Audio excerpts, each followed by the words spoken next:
natural gas. In this video, we're going over my trade idea of the week and the day-by-day probability model. So let's start off with the technical analysis on the 1-hour chart. We remain in negative MACD. We are below the 200 moving average, this green line, which will act as our temporary resistance at a price of $2.94. With the 4-hour chart, we are dipping into negative MACD territory. As we extend that further to the daily chart, we remain in positive MACD and we're seeing signs of a diverge. We're off of overbought levels with the RSI, and as with the trade idea, I'll be trading UNG, and my position size for it is less than 1% of my portfolio. My long entry is at $9.44, and that is this range here.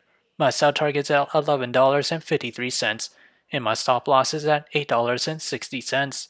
However, if I were to open a short position, my entry is at $11.74, my sell target is at $10.38, and my stop loss is at $11.97.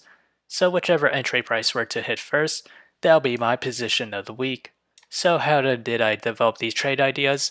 It all comes from the day-by-day probability model, which is available in the link below, so do check it out.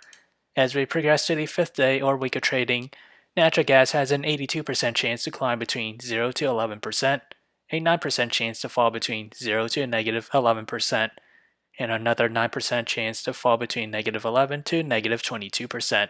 So if you enjoyed this content, feel free to like, comment, subscribe, and thank you for watching.